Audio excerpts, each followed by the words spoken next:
Seguimos adelante recibiendo ahora con muchísimo gusto al señor diputado Carlos Gamú de CAP-L, Corriente de Acción y Pensamiento Libertad. Buen día, ¿cómo le va? Buenos días, muchas gracias por la invitación. Bueno, tenemos más adelante una situación que se vivió en la sesión de diputados, un principio de incendio allí, que fue rápidamente controlado. ¿Le tocó estar ahí? Sí, no, se sentía el olor, una engrapadora eléctrica que, bueno, se quemó y el olor era...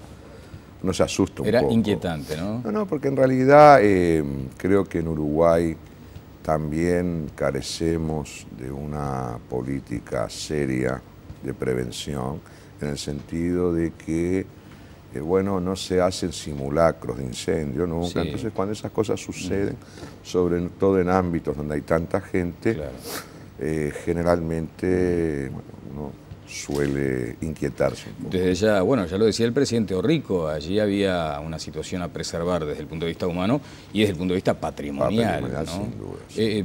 ¿Han pedido informes los diputados respecto a las medidas en el Palacio específicamente? ¿Por qué sería insólito que en la Casa de las Leyes no se hubiera regulado eso? No, el problema es que me parece que el problema que tenemos es que en todo Uruguay rara vez hay simulacros de incendios. Yo creo que es una cosa a incorporar en un futuro, sobre todo en los centros de enseñanza, ¿verdad? Bueno, desde ya, eso también inquietó al principio de año a las autoridades.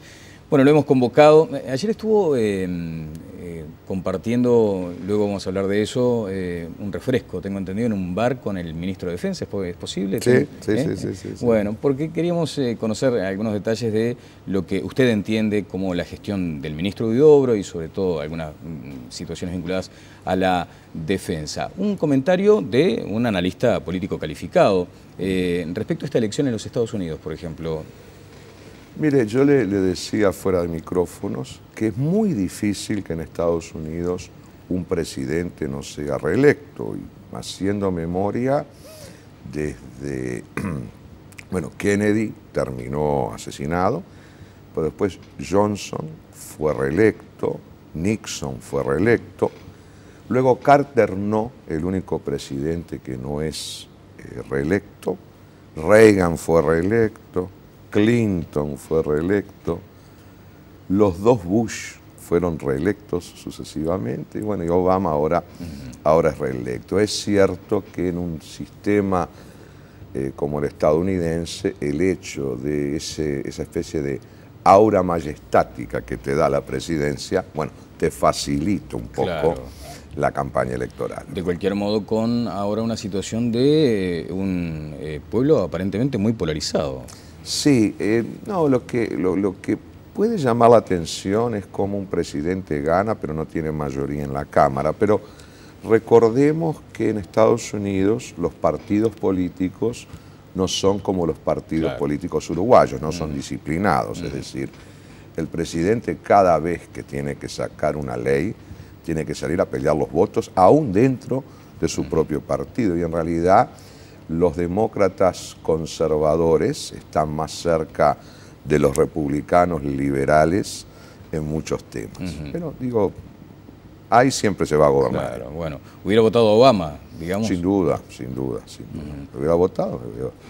Lo que más, a ver, si Obama fuera candidato en Uruguay, seguramente no lo votaría, pero en Estados Unidos, bueno, es el menos malo. Ahí digamos. Está, bueno, de eso un poco mencionaban algunas cuestiones en las redes sociales. Ayer en un encuentro, ¿qué le pareció esa convocatoria de Vamos Uruguay que reunió a los presidentes? Me parece que es una imagen muy potente y que es digna de ser destacada. Me parece muy bien que personas con una vastísima experiencia en los asuntos del Estado se reúnan, me parece francamente muy interesante. Acá en Uruguay no nos podemos dar el lujo de perder la experiencia de que tiene los presidentes Lacalle, Jorge Valle, Sanguinetti, Tabaré Vázquez. Creo que es bueno eso, claro, que es muy común en otros países, pero bueno, celebro esta iniciativa. Sí, fue muy potente esa imagen que hay que, como usted decía, defender. Allí, entre algunos cruces, en tono de humor, Lacalle felicitó a Vázquez por haber apelado en su momento ante las dificultades con Argentina a la ayuda, al respaldo de George Bush. ¿Comparte esa parte de la reunión? Mire, yo cuando sucedió eso, el compañero Tabaré fue víctima de muchos ataques, muchas burlas. Ahora, uno es, como decía Ortega y Gasset, es el hombre y su circunstancia. Para juzgar a Vázquez hay que haber estado en su pellejo en aquel momento. Por lo tanto, yo podría compartir o no, pero tendría que saber en qué circunstancia estaba. Yo por eso no lo juzgué duramente, al contrario, le brindé mi total apoyo. Y para hablar hay que saber, y vaya a saber uno qué circunstancias estaban dando en ese momento en las relaciones con Argentina. Bien, sí, precisamente de eso habló el propio presidente Vázquez en su momento, ¿no? De una circunstancia muy compleja, muy especial. Y allí, bueno, nos vamos acercando a esa situación que tiene que ver con la relación entre los Estados Unidos y Uruguay. En materia de defensa, por ejemplo, ¿es uno de los temas que trataron ayer con el ministro de Defensa o fueron por otros carriles? Hablamos de muchos temas, evidentemente,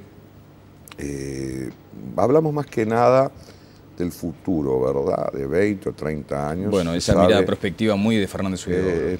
Tiene una mirada muy fuerte.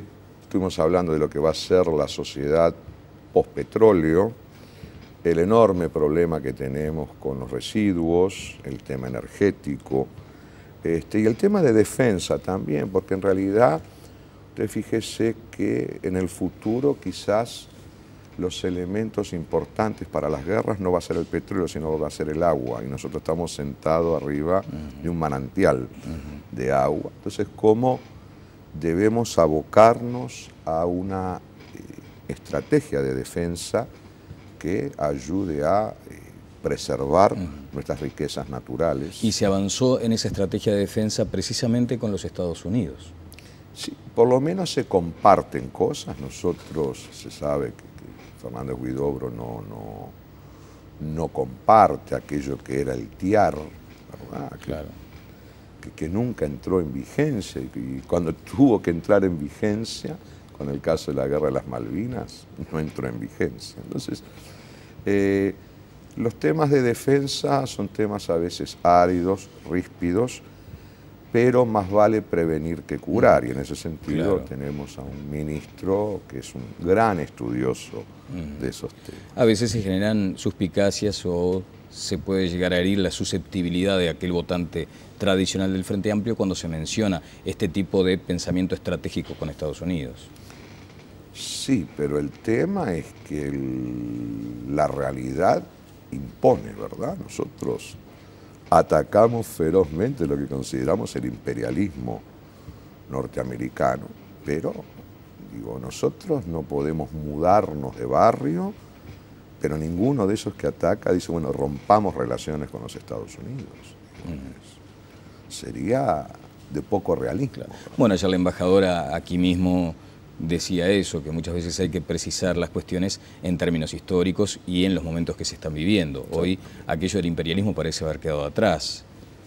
Hay una nueva forma de imperialismo. Yo le tengo más miedo a las multinacionales que al gobierno propio de los Estados Unidos.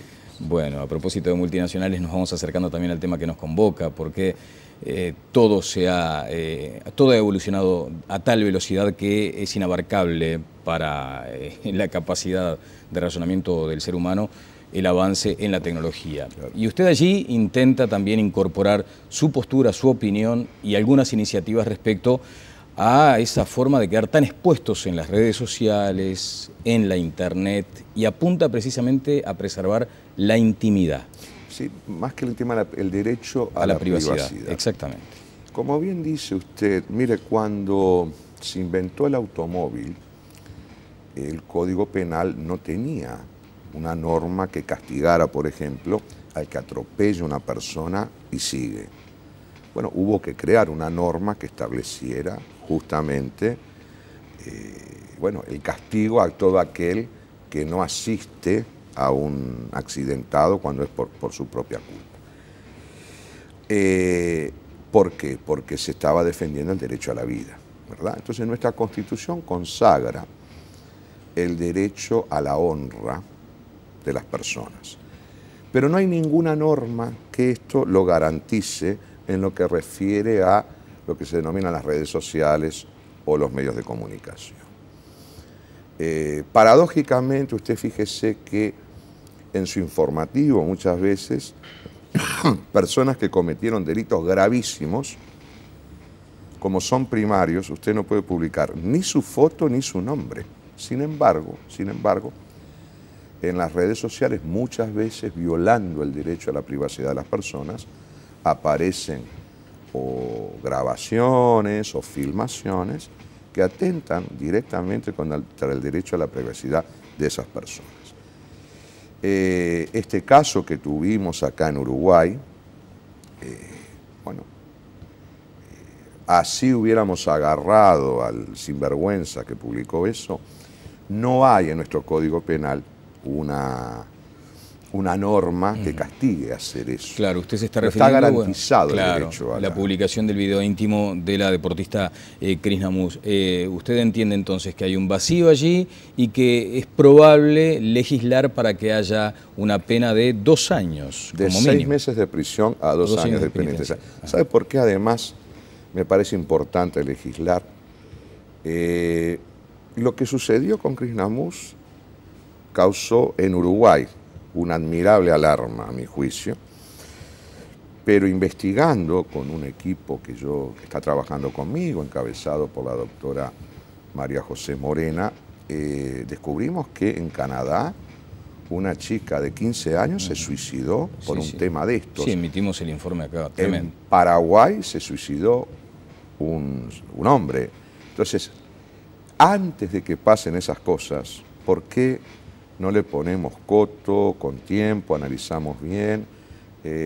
Porque el derecho a la privacidad está en el mismo artículo de nuestra Constitución que el derecho a la propiedad, a la vida y a la libertad. Por lo tanto, yo creo que debemos regular en ese sentido. Bien, señor diputado, no se acota específicamente a la publicación de videos íntimos sin consentimiento. Usted quiere ir un poco más allá, entonces. Exacto. Yo planteo en el primer artículo que aquellos videos de carácter íntimo no pueden ser publicados sin el consentimiento de todos los participantes cuando afecten al derecho a la privacidad.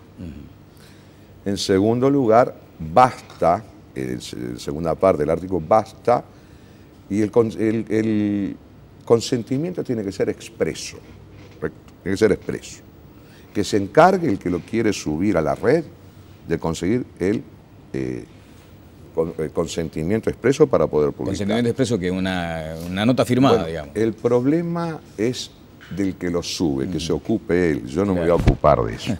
Y en segundo lugar, ponemos como agravante cuando las imágenes hayan sido obtenidas sin el conocimiento o el consentimiento de todos los participantes, es lo que se denomina una cámara oculta, claro, por llamarlo de alguna manera. Con todo respeto, ¿no le parece muchas veces que legislar sobre una situación tan intangible es como andar cazando moscas por el rabo? Porque en esa cuestión tan inabarcable de Internet es muy posible el anonimato. No, pero esto es además a instancia de parte, es decir, si yo me siento lesionado, que se viola mi derecho a la intimidad o a la privacidad, bueno, yo hago una denuncia, esa instancia de parte, acá no se actúa de oficio. Claro.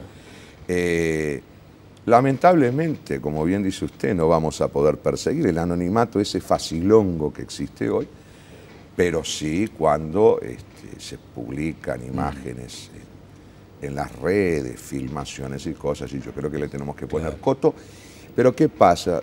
Se me dice, bueno, pero uno llama y la retiran de la red. Pero el daño ya está hecho. El daño ya está hecho. No usted habla, claro, usted la emprende contra los que denomina canallas anónimos, digamos. Canallas anónimos. Ajá. A veces justamente uno tiene esa sensación de decir, bueno, se legisla, pero el anonimato es sí, pero mire inaccesible. Sí. De la misma manera que los medios técnicos, cuando se trata de estafas bancarias por Internet, enseguida agarran al que lo hizo, también esos mismos medios técnicos se pueden utilizar para establecer quién subió a la red las cosas o quién las repica. De lo contrario, no podríamos perseguir delitos tan execrables como por ejemplo, la pornografía infantil. También el proyecto establece una cosa, a mi juicio, importante, que es no solamente el que sube a la red la imagen, sino el que la repica. Porque de la misma manera que si usted mañana recibe en su computador personal pornografía infantil y usted después me la manda a mí, usted de alguna forma está siendo auxiliar o cómplice de la comisión de un delito. Bueno, ¿le resultó difícil muchas veces asir, abarcar, tomar esos conceptos como los de la libertad, los de la intimidad?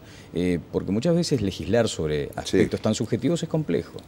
Por suerte, nuestra Constitución es larga y sabia. Tenemos el artículo 7º, tomo en cuenta el 32, que evita la censura previa, que yo eso lo quiero defender siempre. Yo soy de los que digo que la mejor ley de prensa es la que no existe. Lo sigo sosteniendo. Como lo decía el presidente. Lo sigo sosteniendo. Y tenemos el artículo 72, que a mi juicio es muy importante, porque dice que aquellos derechos inherentes al ser humano, aunque no estén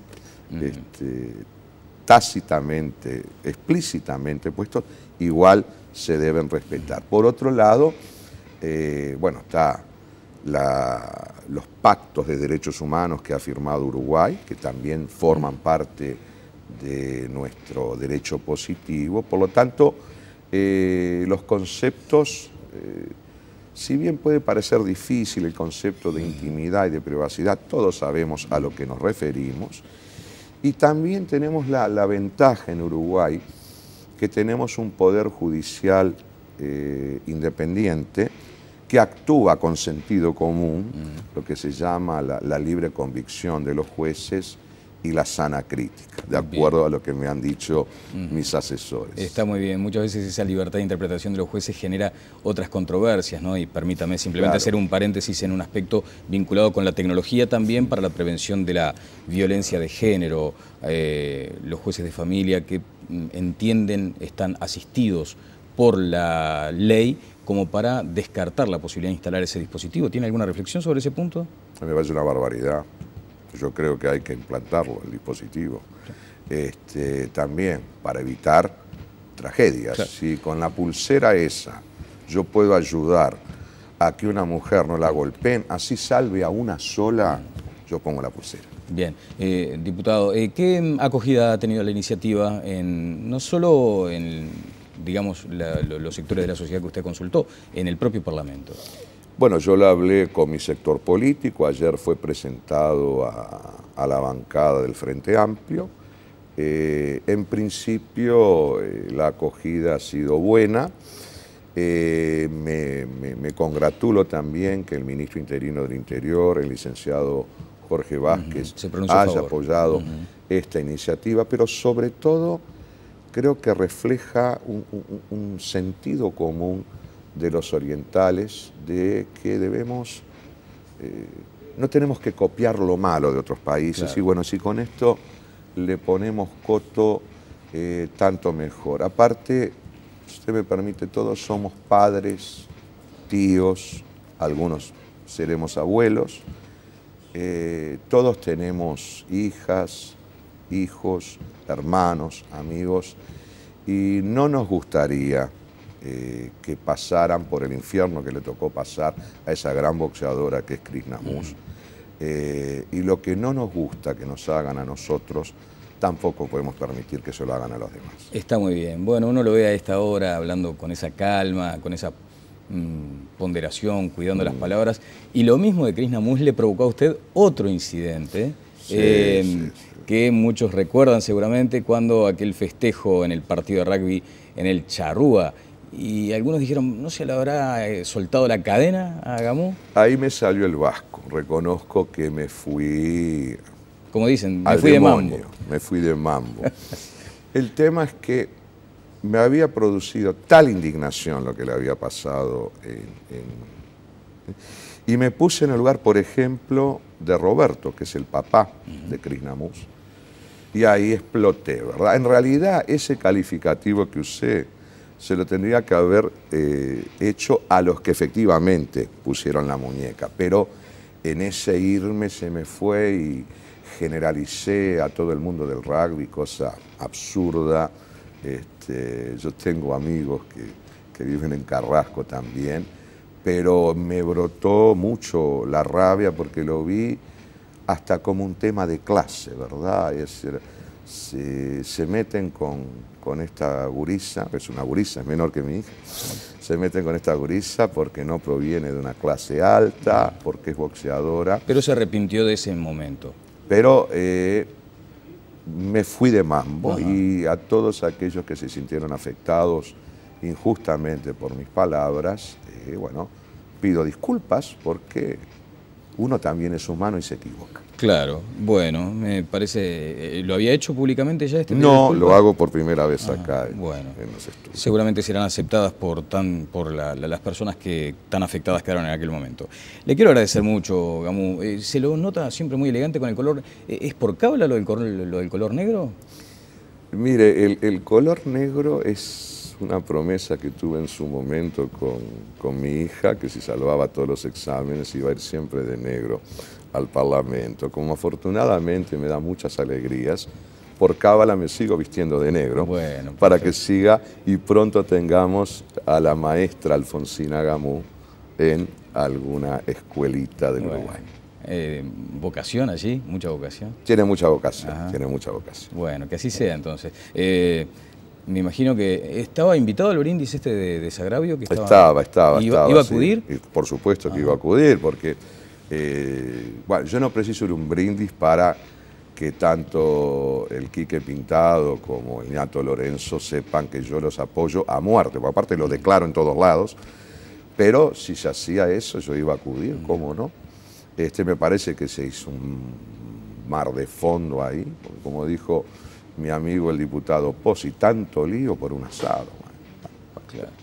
Está bien. ¿El lío está en otro lado desde su punto de vista? O sea, ¿hay una situación que habría que revisar hacia la interna con el tema? No, yo lo que creo es que es un tema muy complejo. No, digo, a ver, si uno repasa la historia, fíjese que se fundió Pan American, TWA, Iberia en su momento, Eastern Airlines. Entonces, uno dice, ¿hay algún problema con el tema de las aerolíneas? Me parece que el problema no es en la interna, ni en el Uruguay, el problema es de las aerolíneas a nivel mundial. Claro. Ahora, cuando integrantes del propio Frente Amplio hablan plantean sus dudas sobre el proceso, sobre la transparencia que debió seguir, ¿usted no se afilia a esa teoría de que hay de ninguna manera, y rechazo tajantemente que no haya habido transparencia, ¿verdad? A ver, los frente amplistas nos tenemos que hacer cargo de las verdes y de las maduras. Ahora, este equipo económico, encabezado por el ministro Lorenzo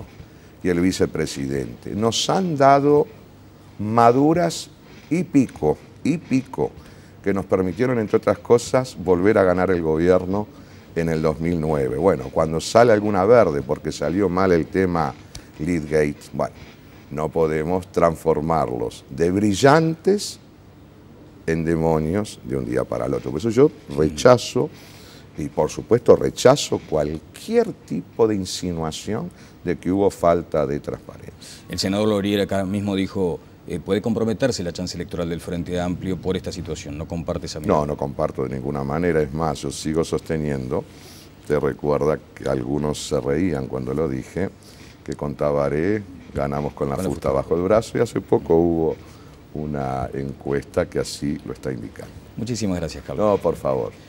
Carlos Gamú estuvo con nosotros, legislador del Frente Amplio de CAP-L. Vamos a la pausa y seguimos adelante aquí en Telebuen Día.